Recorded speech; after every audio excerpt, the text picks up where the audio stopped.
Good morning friend, Dastak coaching centre Varanasi में आपका स्वागत है। रोज़ की तरह चलिए करंट अफेयर शुरू करते हैं।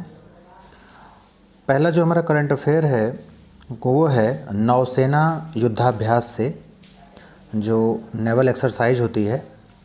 तो ये है आपका कॉर्पेट, नाम है युद्धाभ्यास का कॉर्पेट। तो जो कॉर्पेट नौसेना संयुक्त अभ्यास है यह दो देशों के मध्य हुआ है हाल ही में, भारत और इंडोनेशिया। ये अगर बात की जाए तो ये कॉर्पेट का ये 36वां जो है संस्करण था, जो 30 और 31 जुलाई को जो है 2021 को हिंद महासागर क्षेत्र में क्या किया गया था, आयोजित किया गया था। तो अगर आपसे पूछे कि कॉर्पेट जो नौसेना अभ्यास था वो किन दो देशों के मध्य हुआ था, तो वो था आपका भारत और इंडोनेशिया। अच्छा देखिए, इसका उद्देश्य क्या है? तो इसका उद्देश्य स्पष्ट है कि वाणिज्य व्यापार हो चाहे अंतर्राष्ट्रीय व्यापार को वैध समुद्री गतिविधियों के संचालन के लिए क्या करना, हिंद महासागर क्षेत्र को सुरक्षित एवं सकुशल रखना, यही इसका क्या है, एम है। नेक्स्ट है आपका, अगर युद्धाभ्यास की बात करें इसी से रिलेटेड, तो वज्र प्रहार। अब देखिए, ये जो वज्र प्रहार है ये युद्धाभ्यास भारत और अमेरिका के बीच हुआ था। किसके बीच? भारत और अमेरिका के बीच वज्र प्रहार। नेक्स्ट है आपका शांतिर उग्रो सेना, ये नाम है युद्धाभ्यास का, शांतिर उग्रो सेना, याद रखिएगा नाम। ये भारत, भूटान, श्रीलंका और बांग्लादेश के मध्य हुआ था। 4 देश इसमें हिस्सा लिए थे, जिसका नाम था शांतिर उग्रो सेना युद्धाभ्यास। कौन कौन सा देश है इसमें शामिल? भारत है, भूटान है, श्रीलंका और बांग्लादेश। अगला है खंजर, ये खंजर युद्धाभ्यास का नाम है। और अगर ये बात की जाए कि खंजर युद्धाभ्यास किनके मध्य हुआ था, तो भारत और किर्गिस्तान के मध्य। अगले युद्धाभ्यास की अगर हम बात करें तो वरुण नौसेनाभ्यास, नाम क्या है युद्धाभ्यास का? वरुण। तो वरुण जो है किनके मध्य हुआ था? तो ये जो है आपका 3 देशों के मध्य हुआ था, भारत, फ्रांस और यूएई। 3 देश शामिल थे वरुण नौसेनाभ्यास में। नेवल एक्सरसाइज है भारत, फ्रांस और यूएई। और अगला है पासेक्स। ये जो पासेक्स मिलिट्री एक्सरसाइज है ये भारत और इंडोनेशिया के साथ हुई थी। नेक्स्ट है आपका कि ये करंट अफेयर है कि जो आसला भोसले को महाराष्ट्र भूषण पुरस्कार 2021 से क्या किया गया है, सम्मानित किया गया है। और अगर इनकी बात की जाए तो आशा गणपत राव भोसले इनका पूरा नाम है, और ये हिंदी फिल्मों की क्या है, मशहूर पार्श्व गायिका हैं।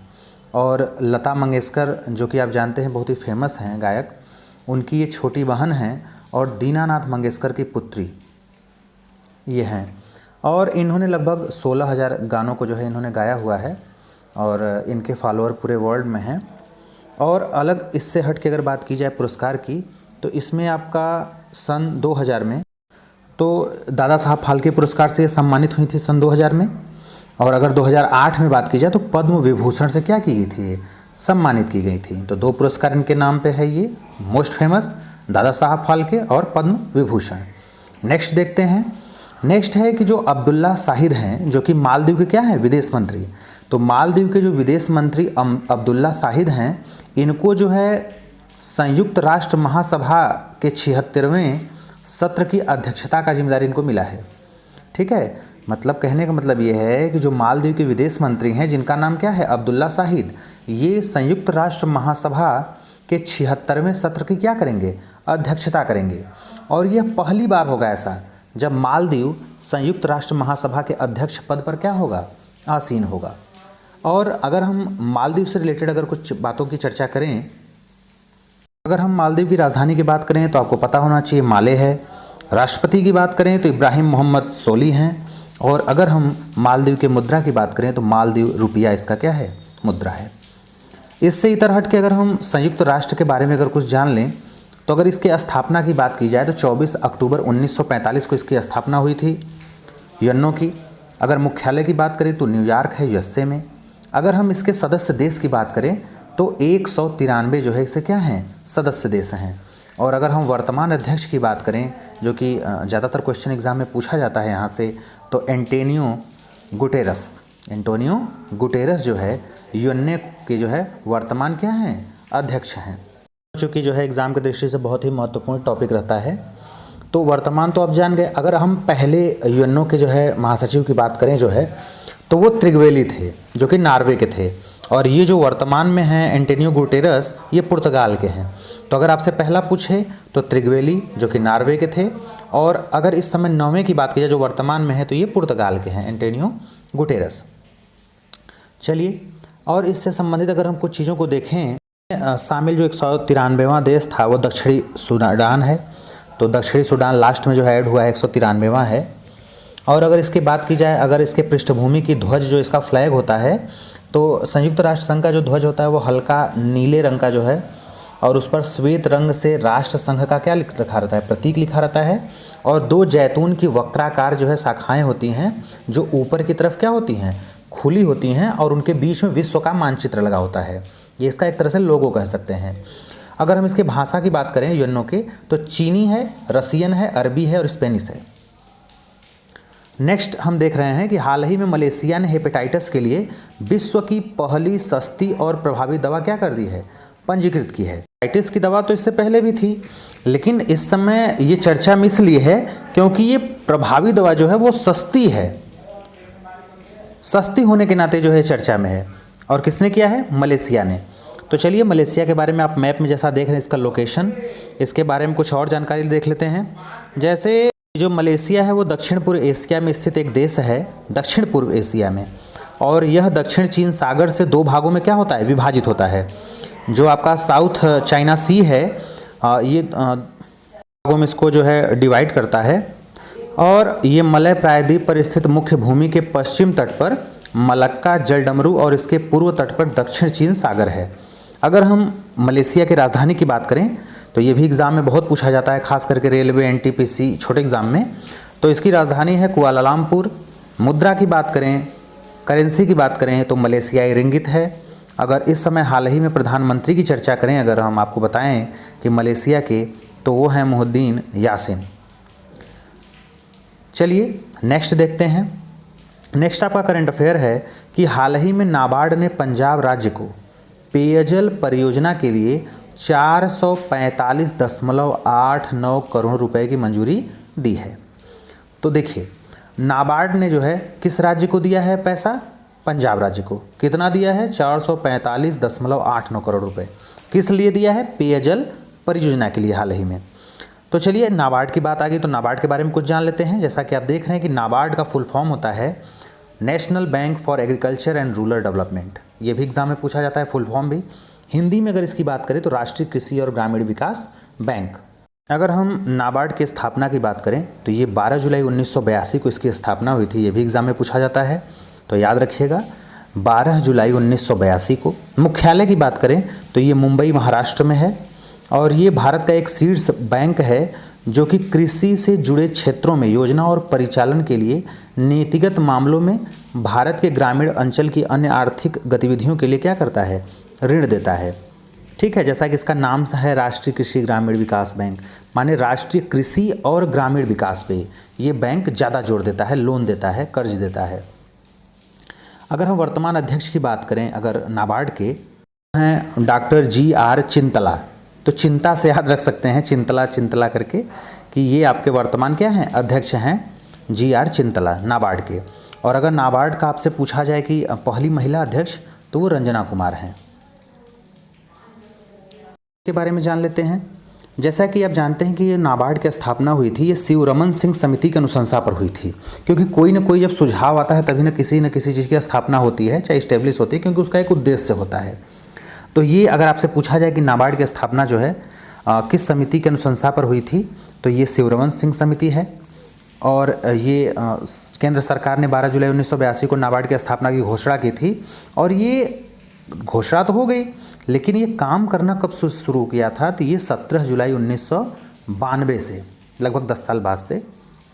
अगर इसके अध्यक्ष एवं प्रबंध संचालक की बात करें, इनका जो कार्यकाल होता है वो 5 वर्ष का होता है, जो अध्यक्ष और प्रबंध संचालक होते हैं। जबकि अन्य जो संचालक होते हैं उनका कार्यकाल कितना होता है, 3 वर्ष का होता है। तो एग्ज़ाम में कहीं से भी आपको क्वेश्चन घुमा फिरा के पूछ सकता है कि इसकी स्थापना कब हुई, इसका जो है काम करना कब शुरू किया, इसके अध्यक्ष एवं प्रबंधक संचालक का कार्यकाल कितने का होता है, इसका उद्देश्य क्या है, नाबार्ड का फुल फॉर्म क्या है। तो ये तरह तरह के क्वेश्चन बनते हैं एग्ज़ाम में। जैसा कि आप नीचे इमेज में भी देख पा रहे हैं कि डॉक्टर GR चिंतला जो अध्यक्ष हैं, डॉक्टर VPS सूर्य कुमार हैं और श्री सायाजी KV जो है उप प्रबंधक निदेशक हैं। राष्ट्रीय कृषि और ग्रामीण विकास बैंक के मुख्यालय मुंबई में है, आप जान ही रहे हैं। नेक्स्ट है आपका कि हाल ही में श्रीलंका में विश्व का सबसे बड़ा स्टार नीलम क्लस्टर मिला है।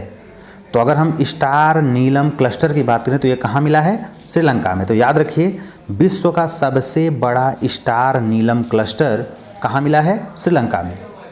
श्रीलंका की बात आई है तो श्रीलंका के बारे में कुछ जान लेते हैं। जैसे कि श्रीलंका की राजधानी कहाँ है? कोलंबो है। और आपको पता होना चाहिए कि श्रीलंका की 2 राजधानी है। एक तो आपकी प्रशासनिक जो है जयवर्धनेपुरा है और एक वाणिज्यिक राजधानी कोलंबो में है। अगर हम श्रीलंका के मुद्रा की बात करें तो श्रीलंकाई रुपया है। अगर हम श्रीलंका के राष्ट्रपति की बात करें तो गोतबाया राजपक्षे हैं और प्रधानमंत्री महिंद्रा राजपक्षे हैं। ठीक। और अगर हम देखें तो भारत और श्रीलंका के बीच जो खाड़ी है वो कभी कभी एग्जाम में पूछता है, तो वो है पाक की खाड़ी, पाक जलडमरू मध्य। नेक्स्ट है आपका कि हाल ही में रिपोर्ट के अनुसार भारत के पास 500 मिलियन टन स्वर्ण अयस्क का भंडार है। कितना भंडार है भारत के पास स्वर्ण अयस्क का? तो ये 500 मिलियन टन का है। ये रिसर्च में आया है कि भारत के पास कितना है, तो 500 मिलियन टन। नेक्स्ट है आपका कि हाल ही में राजस्थान सरकार ने न्यूनतम मजदूरी बढ़ाने का निर्णय लिया है। जो न्यूनतम मिनिमम जो आपका मजदूरी है उसको बढ़ाने का निर्णय किस राज्य सरकार ने लिया है? तो राजस्थान सरकार ने लिया है। नेक्स्ट है कि हाल ही में जो केंद्रीय गृह मंत्री हैं अमित शाह जी, ये असम राज्य में 2 चीज़ों का शिलान्यास किए हैं। तो पहला है तामुलपुर मेडिकल कॉलेज का और अस्पताल का। तो इनॉग्रेशन से भी ये क्वेश्चन एग्जाम में बनते हैं कि आपसे पूछ देगा कि हाल ही में तामुलपुर मेडिकल कॉलेज जो कि असम राज्य में है, इसकी आधारशिला या इनॉग्रेशन किसने किया था? तो हो जाएगा आपका गृह मंत्री अमित शाह ने। नेक्स्ट है कि हाल ही में ऑस्ट्रेलिया देश में स्थित क्रिसमस द्वीप के पास पुराने समुद्र के नीचे ज्वालामुखी की खोज की गई है। कहाँ ज्वालामुखी खोज की गई है? पुराने समुद्र के नीचे, ऑस्ट्रेलिया में। नेक्स्ट है आपका कि हाल ही में RBI ने मड़गांव कोऑपरेटिव बैंक का लाइसेंस क्या किया है?